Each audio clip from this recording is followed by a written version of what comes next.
Quel est ton réflexe lorsque tu es fatigué et que tu manques d'énergie? Eh bien, j'en suis certaine, tu te dis, il faut que je me repose davantage. Et nous allons voir dans cette vidéo que ce n'est pas toujours la meilleure solution. Bonjour et bienvenue, je m'appelle Laura, j'accompagne les femmes de plus de 50 ans à ouvrir un nouveau chapitre de leur vie. Je les aide à structurer cette transition et à poser des actions concrètes pour atteindre leurs objectifs. Je ne t'apprendrai rien en te disant que nous avons un mode de vie de plus en plus sédentaire. On est capable de rester des heures assises devant nos écrans immobiles. Et pourtant, le corps n'est pas programmé pour être dans l'inertie. Il est vraiment programmé pour bouger. Et en fait, se mettre en mouvement, ce n'est pas simplement pour avoir une meilleure santé, mais c'est également un signal physiologique fondamental que tu envoies.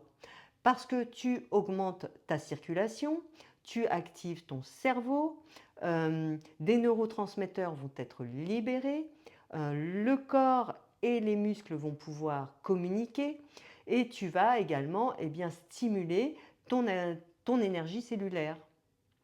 En fait, quand tu bouges, tu envoies un message à ton corps pour lui dire qu'il faut produire plus de vie, produire plus d'énergie et d'adaptation.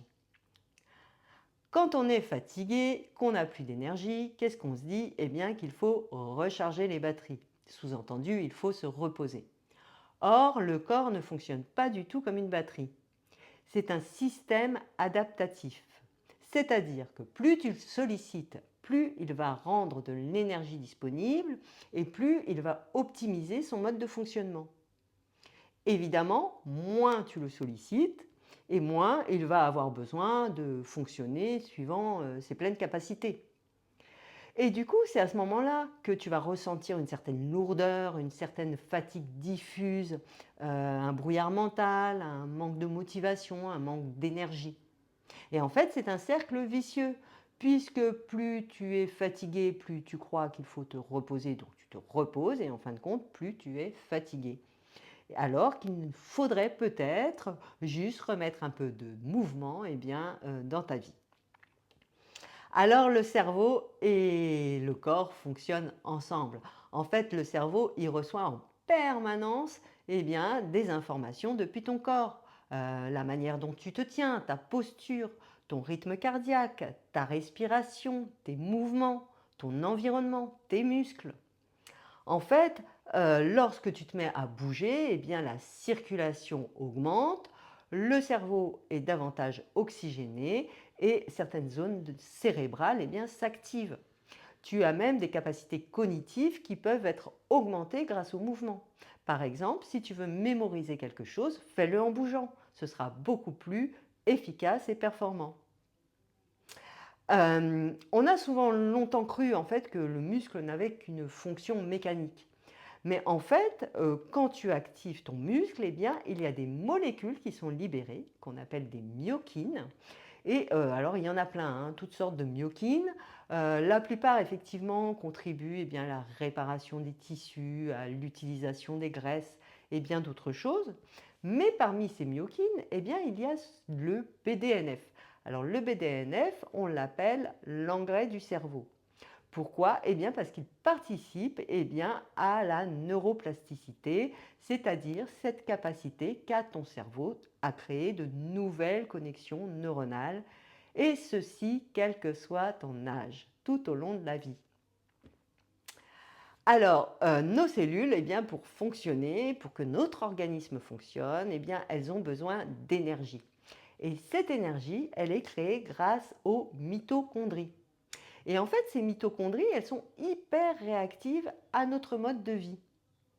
Alors, la manière dont tu t'alimentes, la manière dont tu dors, tu respires et tu bouges. Et donc, bouger davantage, se mettre en mouvement, va permettre d'avoir plus de mitochondries et en tout cas de les rendre plus efficaces. Et ton cerveau a besoin d'énormément d'énergie pour bien fonctionner. Donc là encore, en bougeant, tu contribues à un bon fonctionnement cérébral. Évidemment, comme elles sont adaptatives, le contraire est vrai aussi. Moins tu bouges et moins elles sont présentes et elles sont moins efficaces. Quand tu bouges, évidemment, il y a des neurotransmetteurs qui sont libérés, dont la dopamine. La dopamine, c'est le neurotransmetteur en fait, de la récompense, du plaisir, de la motivation. Si bien que là, pour le coup, c'est un cercle vertueux parce que plus tu bouges, plus tu vas ressentir du plaisir et plus tu auras envie de bouger. Le cerveau, pour économiser de l'énergie, il aime la répétition. C'est-à-dire que lorsqu'un comportement est répété, il va créer en fait ce qu'on appelle des circuits neuronaux, voire même des autoroutes neuronales. Et plus il va rendre ce comportement en fait facile. Donc plus tu bouges, plus il va rendre cette capacité naturelle en fait. Tu vas bouger naturellement, ça ne va pas être compliqué pour toi. Mais si au contraire, tu ne bouges pas, tu t'isoles, tu t'immobilises, tu évites, pour lui, ça va être aussi un fonctionnement normal. Euh, il ne sait pas, lui, ce qui est bien ou mauvais pour toi. Donc, pour lui, il va trouver ça normal et ça va être vachement plus dur pour toi quand tu vas vouloir bouger parce que ce ne sera pas ton mode de fonctionnement normal que ton cerveau aura imprimé et développé. Bon, passé 50 ans, tu te doutes bien que bouger, c'est encore plus important.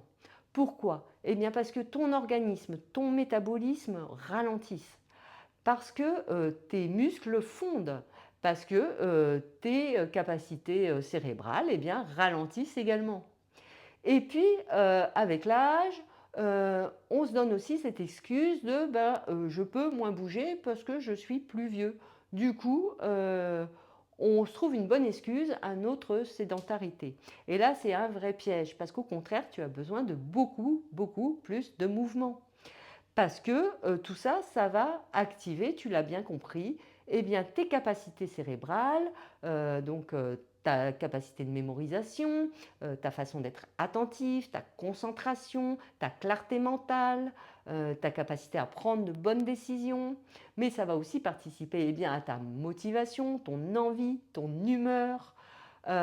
Et tout ça va te permettre de vivre beaucoup mieux, hein, tout simplement, et peut-être d'avoir envie d'avoir de nouveaux projets.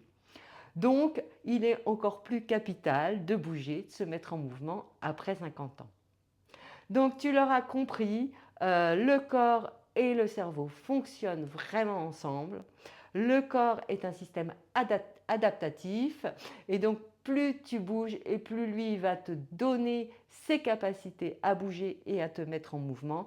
Et ça aura des répercussions absolument super positives sur ton cerveau, sur ton humeur, sur ta motivation et ton envie de bouger et de vivre davantage. Si tu as aimé cette vidéo, n'hésite pas à mettre un petit pouce, n'hésite pas à commenter. Je te remercie énormément de m'avoir écouté. Donc je lirai tes commentaires avec super grand plaisir. Si tu as envie de partager cette vidéo à une amie qui ne bouge pas assez, peut-être, n'hésite pas, fais-le. Tu lui rendras un grand service. Si tu veux me retrouver, ah oui, tu peux me retrouver sur mon site Objectif Nouvelle Vie 50plus.com, sur Facebook et sur Instagram. Je te mets tous les liens en dessous. Et puis, il ne me reste plus qu'à te souhaiter une super journée ou une bonne soirée. Salut!